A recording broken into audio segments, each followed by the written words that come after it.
Hola, muy buenas noches y bienvenidos a esta entrega especial de Noticias de la Amiga. Saludo ya rápidamente a mi compañero de mesa, al señor Alejandro Mesa. Alejandro, bienvenido a esta edición especial. Sí, señor. Hola, Jaime. Muy buenas noches. Y estamos en una edición especial de Noticias Telemiga para hablar de algo muy importante como lo son las elecciones de los Estados Unidos y la llegada de Donald Trump como presidente para el año 2025. Y por eso queremos entender cómo es que llega Donald Trump a este segundo mandato de los Estados Unidos como presidente que está repitiendo, Jaime. Muchas preguntas se nos ocurren entonces, ¿cómo llega Donald Trump? ¿Por qué llega Donald Trump? ¿Cuál es su repercusión? No solo en el área mundial, sino en lo que nos compete, que es América Latina. Pero para eso, y para dilucidar otros interrogantes, les hemos preparado este pequeño informe.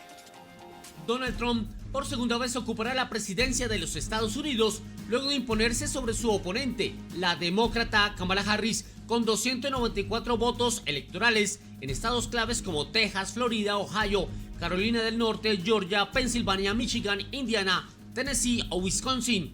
Harris, aunque desarrolló una importante campaña promoviendo el cambio con refrescantes iniciativas, habría perdido esa elección luego de ser indagada sobre qué cosa hubiera hecho diferente al actual presidente Joe Biden, a lo que respondió: no se me ocurre nada. Trump asumirá como 47º mandatario el próximo 20 de enero, regresando a la Casa Blanca 4 años después de su primer periodo, donde se convirtió en el primer presidente de los Estados Unidos en afrontar 2 juicios políticos y una acusación de estimular un ataque contra el Capitolio como culmen de una serie de escándalos.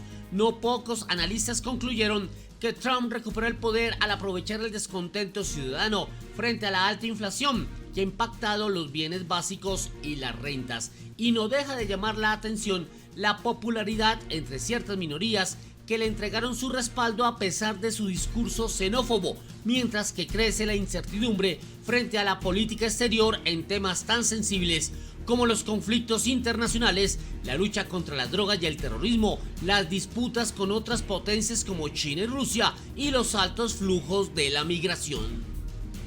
Y para compartir este tema hemos traído a un invitado de lujo, que es el señor Alejandro Bohórquez, que es docente de la Facultad de Finanzas, Gobierno y Relaciones Internacionales de la Universidad Externado de Colombia, especialista en política norteamericana, profesional en política y relaciones internacionales de la Universidad Sergio Arboleda y magíster en inteligencia estratégica de la Escuela de Inteligencia y Contrainteligencia. Grandes pergaminos entonces para nuestro invitado el día de hoy, a quien le damos la bienvenida.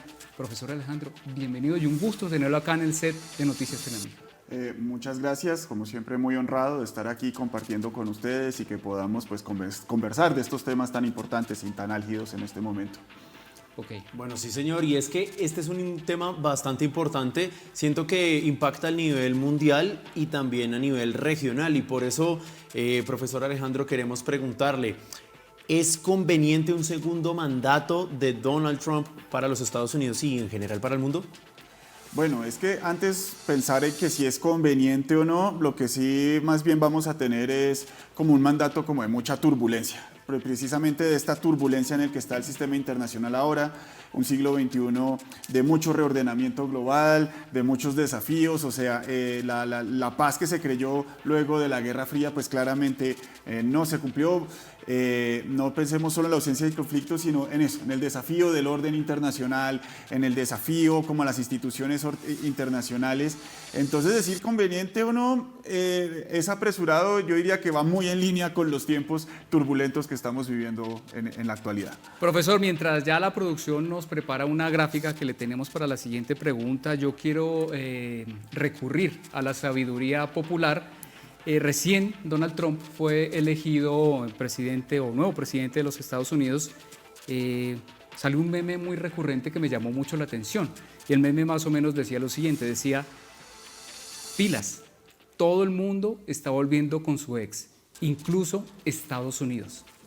¿Por qué los norteamericanos o los ciudadanos de Estados Unidos eligieron nuevamente a un personaje, a un candidato como Donald Trump? Hay que ver que en los Estados Unidos está reinando, cunde el descontento. Biden y el Partido Demócrata realmente no supo subsanar ese descontento después de una pandemia, del tema de la inflación y demás. Y algo que Donald Trump es muy hábil es precisamente en atrapar ese descontento, en decirles, bueno, estamos mal, pero vamos a salir adelante. Claro, lo hace con un discurso cargado, hasta xenofóbico, pero eso lo tenemos que matizar. Vemos que entre muchos de sus votantes habían votantes hispanos, votantes afroamericanos, o sea, claramente no, por lo menos su base votante no es como tan racista en ese sentido, es más de un nacionalismo pues muy cargado, muy subido de tono, y que también supo aprovechar las falencias de la presidencia de Biden, que se mostró como una presidencia timorata, tibia, que no daba unas respuestas claras. Trump da respuestas claras, de pronto no es lo que nos gustaría oír, pero son respuestas pues que van al punto y dice, venga, usted no tiene que sentirse mal por ser americano, al contrario, usted es muy chévere por ser americano. Es su orgullo. Digamos, es su orgullo. Entonces, claro, apela a todos estos sentimientos de descontento, de demás. Y es que precisamente la base votante de Trump es la que se ve amenazada por la inmigración ilegal. No son los profesores universitarios o los grandes empresarios, es la gente que tiene los trabajos meniales, la base popular es la que se siente afectada por este tipo, la que construye el país. Y yo creo que por eso, profesor Alejandro, es que vemos aquí en pantalla las siguientes gráficas de votaciones, un comparativo. Lo hablábamos un poco fuera de cámara, que Donald Trump logró ese primer mandato gracias a un tema técnico, ¿no? Que es este voto electoral, pero en estas elecciones superó más de 70 millones de votos, hizo más de 70 millones en comparación a 2016, que había hecho 62 millones, un poco menos que Hillary Clinton. Entonces cuéntenos, profesor Alejandro, ¿qué comparativa podemos hacer entre esas votaciones del 2016 a las actuales? Claro, hay que ver del 2016 para acá todo lo que ha sucedido, ¿no? Ya mencionamos la pandemia, mencionamos también, ustedes ahorita supongo hablaremos luego de las crisis en Oriente Medio, en Ucrania y demás, el problema de la inflación que afectó a tantos bolsillos. Algún analista económico de pronto va a decir, oh, eso fue causado dentro de la presidencia de Trump. De pronto sí, pero eso no lo sabe el votante promedio estadounidense. Hay que recordar que los votantes en cualquier país suelen ser inmediatistas, ¿no? Suelen ser, este no nos ayudó el problema ya, vamos con el que sí nos puede ayudar. Entonces, claro, vuelvo y me sumo a mi argumento original. Trump es un presidente muy mediático, sabe captar esa sensación de desazón, esa sensación de zozobra que tiene la ciudadanía estadounidense para precisamente jalar sus votos. Ahora, pues ya lo vimos otra vez en campaña, vamos a ver qué sucede nuevamente en la presidencia. Pero tengo la impresión, profesor Alejandro, y es que en la primera elección él sí ganó más a punta de un tema digital. En este, pues es la impresión que yo tengo, ganó más porque la presidencia de Joe Biden no fue lo suficientemente contundente para que su sucesora, Kamala Harris, pudiera tener ese impacto en los votantes. No sé cuál sea su apreciación. No, total, es que vuelvo y sumo al otro argumento, es que no solo la victoria hay que achacársela a la habilidad de Trump, sino también a la falta de habilidad que ha tenido el Partido Demócrata. O sea, solo al final mandan a Kamala Harris. Ya se decía que quien llegara tan tarde se iba a quemar. Claro. O sea, lo sorpresivo hubiera sido que ganara Kamala Harris. Un programa, así como decimos acá en Colombia, tibio, como que no se ve por dónde es la salida, cuáles son las soluciones reales que aporta el Partido Demócrata. Ahorita el Partido Demócrata está un poco en desorden ya, digamos, si nos vamos más profundo, hay líderes jóvenes, deben estar reagrupando las filas en el Partido Demócrata, pero en este instante sus figuras más visibles se muestran confundidas, además también los ataques a la salud del presidente Biden, ¿no? Que incluso decían ya que estaba afectado mentalmente por su edad y demás. Desde sus primeros 2 años. Desde sus primeros 2 años y que al final sí lo veíamos un poquito perdido. Bastante. Entonces, en ese orden de ideas, pues sí, esa fue una oportunidad dorada para Trump ganar la presidencia, claro. Bueno, profe, para continuar con este tema, voy a hacerle una pregunta, pero la idea es que la respondamos después de esta pausa, y es: ¿Donald Trump es el salvador de los Estados Unidos? Nosotros vamos a esta pausa, pero Vamos a continuar con este tema tan interesante después de este momento.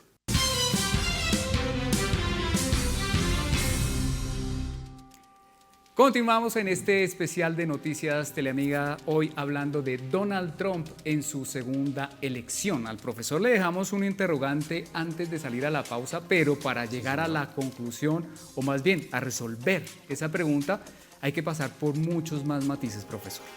Uno de ellos es la situación de los migrantes, para la cual también hemos preparado una gráfica bastante particular. Pues sí, la pregunta, obvio, después de la campaña que él hizo en torno a ese tema es, ¿cuál es la realidad de los migrantes en Estados Unidos?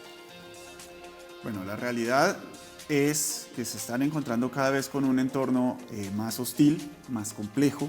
De pronto no el presidente Trump sea quien incite a ataques o a vejámenes, ¿sí? Pero hay que ver.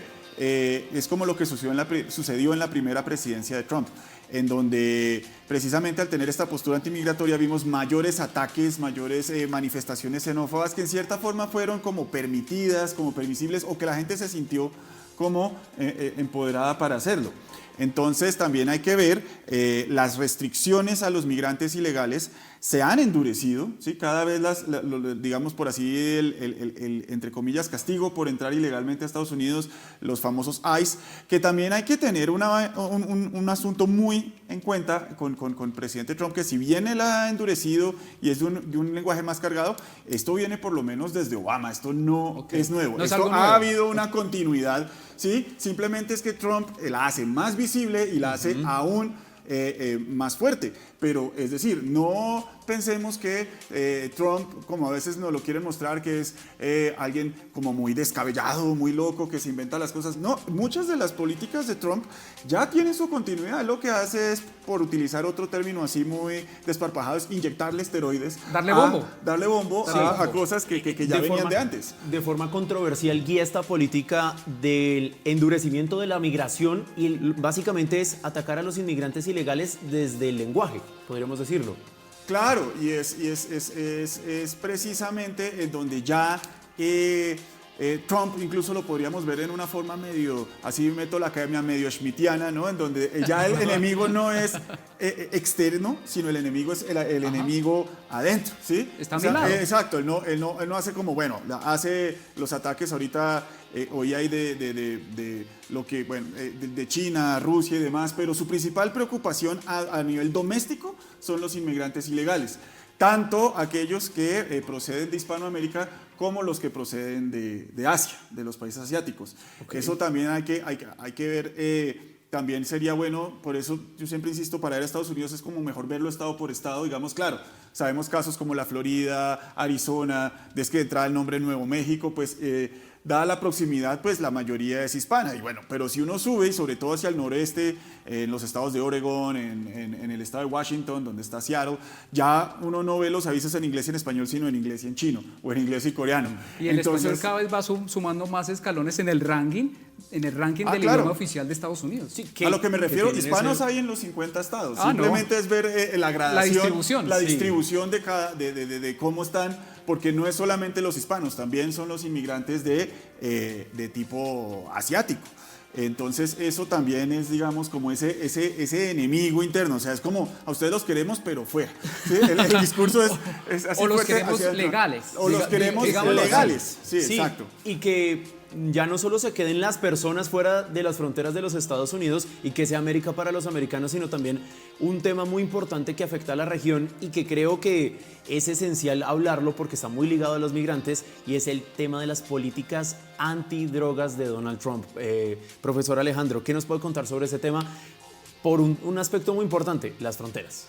No, es que ahí sí, digamos, en un tema ya de seguridad más formal en los Estados Unidos podemos notar que por lo menos desde Nixon, que fue el que proclamó la guerra contra las drogas, el gran problema que ha tenido Estados Unidos es la entrada de estupefacientes sobre todo vía la frontera mexicana. Y bueno, acá en Colombia los que estábamos aquí en Colombia hace 30 años supimos, o sea, cómo fue llevar esa carga tan maluca del narcotráfico. Pues si vienen desde Nixon tratando de contrarrestar ese tráfico de drogas y no han podido, mire cuántos años llevan en eso. Claro, pero entonces sigue siendo un tema del uso de la fuerza, y es que también el problema de las drogas es que es un problema moral. O sea, recordemos que a pesar de que es una mayoría que va disminuyendo, Estados Unidos en su fundación sigue siendo de una mirada tremendamente calvinista, puritana. Conservadora. Sí, exacto. Pues no me gusta usar como esos términos como tan ideológicos más que políticos, porque recordemos que esto es el mismo país que en los años 20 y 30 prohibió el consumo de alcohol, que es tremendamente normalizado en gran parte del mundo, pues salvo en países musulmanes que también tienen una política estricta con el alcohol. Pero en este continente, en Europa, el alcohol está por todo lado. Ellos todavía ese tema moral no lo han podido superar. Acá incluso podemos comparar con Canadá, en donde Canadá la marihuana es legal en todo el territorio canadiense. En Estados Unidos se ha ido como de a poquitos, en algunos estados, primero Colorado, después Illinois, Nueva York, el estado de Washington, que ya mencioné, pero sigue siendo algo todavía como muy tímido, muy a tientas, y entonces, claro, el hecho de que lamentablemente muchos de estos productos, desde la marihuana, recordemos los marimberos en la época de Nixon, luego la cocaína, cuando teníamos los grandes carteles, y que pues precisamente el uso de fuerza es lo que se llama el globo de agua, ¿no? Está allá a otros lados.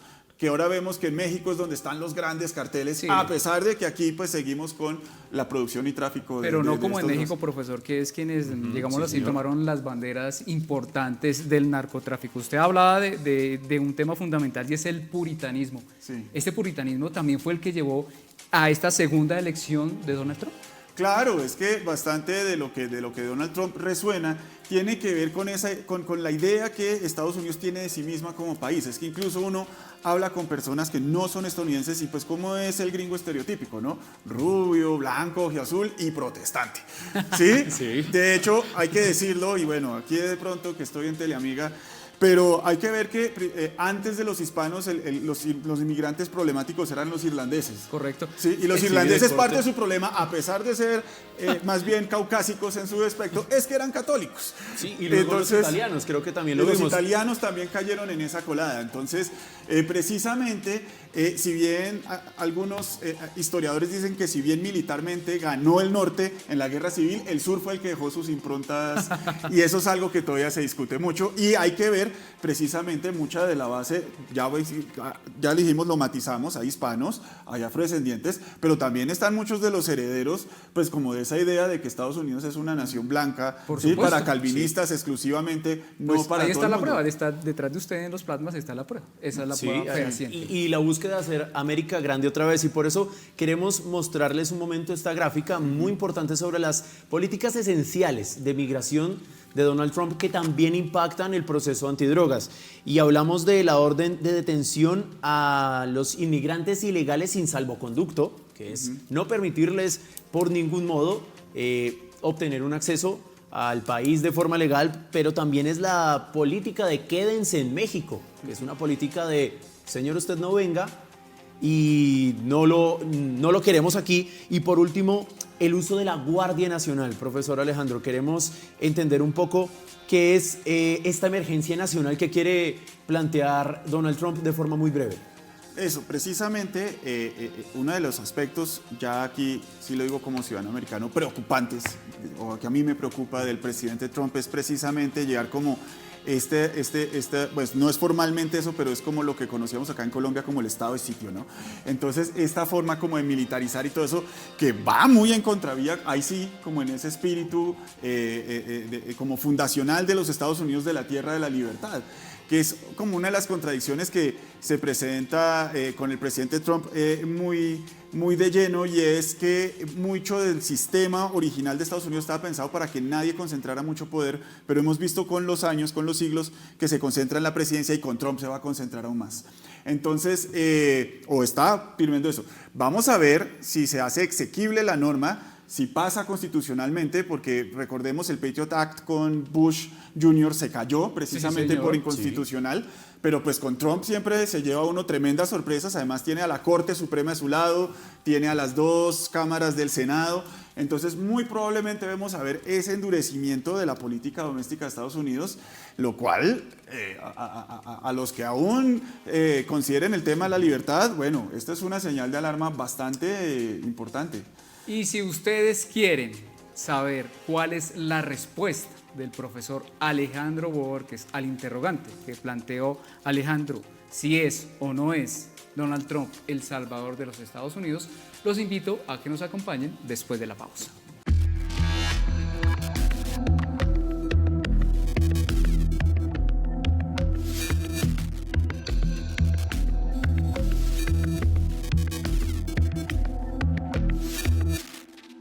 Y como ustedes lo veían, estamos hablando de políticas exteriores, estamos hablando de Donald Trump como presidente de los Estados Unidos en 2025. Y veníamos hablando algo de la política interna y por eso me remonto a hablar de políticas externas, de Donald Trump en frente a los conflictos que hay en Medio Oriente y en Europa. Profesor Alejandro, cuéntenos, ¿qué pasa con estas políticas y posiblemente qué va a suceder con Donald Trump en su mandato en relación a las guerras? Bueno, primero aquí hay que ver que Donald Trump hizo una bravata hace poco que si lo dejan él resuelve en poco tiempo, estábamos hablando en días. Una más de sus bravatas. Sí, una más de sus bravatas, lo cual pues no tiene ningún asidero en la realidad. Y es normal. Y es normal. Lo que podemos ver, hay que entender que Donald Trump, él se ve a sí mismo como el gran empresario, ¿no? El de Miss Universo, las industrias. Nunca lo dejó de ser. Y sí, nunca lo dejó de ser. Sí, pero ¿cuál era la forma de él hacer aprendiz. negocios, no? Es una forma como muy amiguera, muy compinche, de transamos el negocio y luego nos vamos a algún club de desnudistas y ahí cerramos el negocito. Y entonces, que vean que eso es lo que precisamente le ha traído problemas penales incluso. Entonces, ese tipo de conductas. Entonces, claramente él es muy amiguero, él busca, digamos, cuando Netanyahu felicitó a Biden, él se dolió mucho con Netanyahu porque, ay, pensé que éramos amiguis y demás, pero entonces, precisamente con esa mirada, hay un mito que tienen muchos los estadounidenses, que es el mito aislacionista, de que Estados Unidos nunca se quiso involucrar en guerras externas, que todo siempre mirando Pero ya es un que era... mito, profesor. Pero es un mito, Sí. eso voy. Desde la cuasiguerra con Francia, apenas la independencia de Estados Unidos está involucrado ¿En en la todo? política global, en todo. En todo. Eso Primera, sí, Segunda nada Guerra que hacer, Mundial, primera- Vietnam, Guerra Fría, y tenemos vámonos todo. antes, o sea, guerras del opio, todo el tema en China, en fin. Estados Unidos ha estado ahí. Entonces, claramente, él va a intentar, como para calmar su asultante, mostrar como cierta distancia. Digamos, en el caso de Ucrania, mi hipótesis es que le resulta bien porque lo que ya estamos viendo en Ucrania es una guerra de desgaste con Rusia. Entonces, un posible competidor de los Estados Unidos está desgastando sus capacidades.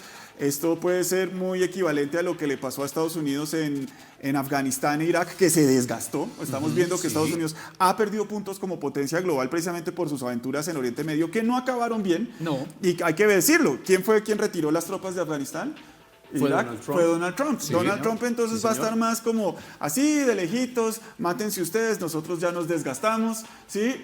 Y digamos que el quid y la gran pregunta que se hace es qué va a pasar con Israel-Palestina y ahora lo que vimos en Siria. Ya sabemos, cuando Putin hizo un ultimátum, si Estados Unidos entra en Siria, entra Rusia, entonces recordemos, aquí hay gente que todavía juega la Guerra Fría, entonces como, no, tenemos que evitar una escalada nuclear, bueno, militar que lleva a nuclear. Y además de eso, en Israel, pues Estados Unidos no puede perder la que es su cabeza de playa en Oriente Medio. O sea, Estados Unidos cada vez que entra a Oriente Medio lo hace por Israel. Israel, que es un estado que nació occidentalizado, nació moderno, y precisamente es la Su entrada. punta de lanza no la va a perder. No la va a Su perder. único aliado, digamos, es su única entrada desde el Mediterráneo, además. No, Exacto. y su estandarte, que es lo que dice el profesor. Yo sé Exacto, que entonces- nos queda muy poco tiempo y todavía dos temas por faltan tratar, temas pero importantes. rápidamente quiero hacerle una pregunta, lo cual no me perdonaría si usted está acá sentado. ¿Qué tan amigo, cortico, o tan enemigo es Donald Trump de Vladimir Putin? Es lo que llaman el a mi enemigo.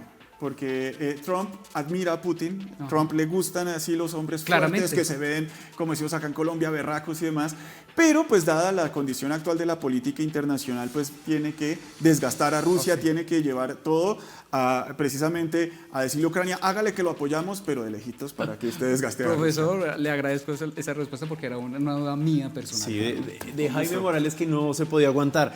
Y yo creo que entonces podríamos hablar que la relación con Putin y como está sucediendo todo con Netanyahu, con Zelensky, responde a ese factor económico. Y es que estas políticas militares, estas políticas internacionales también van a afectar a lo económico, que es creo que el fuerte esencial de Donald Trump como magnate y empresario. El trasfondo. Claro, pero es que en eso Estados Unidos nuevamente, digamos, tiene cierta ventaja que puede seguir mirándose hacia adentro. Porque es decir, Trump le acaba de reclamar a muchos de los dirigentes europeos que le siguen comprando gas a Rusia y demás. Exactamente. Estados Unidos sigue teniendo reservas de hidrocarburos que no ha explotado, entonces no es tan dependiente de los hidrocarburos de Asia Central como sí lo son los estados europeos. Eso los precisamente, otros países. exacto, eso le da cierta ventaja y pues vuelvo y digo, hay una política que por lo menos está desde Obama, que es el repliegue estratégico de Estados Unidos en Europa. Retira escudos antimisiles, retira tropas, le está diciendo a los europeos paguen por su defensa, chao, chao, ahí te vi. Lo cual, digamos, por lo menos desde una mirada de óptica gran estratégica, a mí me parece un error, porque precisamente todo eso estaba ahí para contener avances de otras potencias, pero bueno, aquí estamos viendo ese repliegue producto de los desgastes en Oriente Medio. Muy Guerra Fría creería yo que esas políticas norteamericanas que va a propulsar Donald Trump, ¿no? Jaime y el profesor Alejandro. Sí, pero aquí hay que matizar el asunto. La Guerra Fría fue una guerra en el campo político, económico, ideológico, cultural, deportivo. Aquí estamos viendo, digamos, los choques con China son más que todo económicos. Ya no tenemos esas potencias ideológicas como lo fue la Unión Soviética que quieren exportar una idea de mundo. De pronto Estados Unidos lo quiera seguir haciendo, aunque ya lo pongo un poquito en duda. Pero pensar que no va a haber competencia entre potencias, pues ya es tremendamente ingenuo. Cada gran estado, cada potencia va a querer imponer condiciones en el sistema internacional y eso es a lo que renuncia un poco Estados Unidos. Habla ya de otro tema que daría para otro programa, que es ya el factor ideológico, en el cual se nos podrían ir 3 o 4 o 5 emisiones, pero como ya es hora de ir cerrando, profesor, este especial que se fue rápidamente, pues tenemos que ahora sí concluir con la pregunta que se hizo recién arrancamos, brevemente, eso sí, ya me están pidiendo. ¿Es Donald Trump, entonces, el salvador de Estados Unidos, sí o no? Mejor dicho, ¿a Estados Unidos le convino volver con la ex? No, porque muchas de las políticas, al contrario, va a perder mucho de su capacidad de influencia diplomática, va a resentir a muchos de sus aliados en el sistema internacional y algunas de las sanciones económicas que aspira a poner unilateralmente se le van a devolver a Estados Unidos. Entonces, por ese lado, no. Alejo.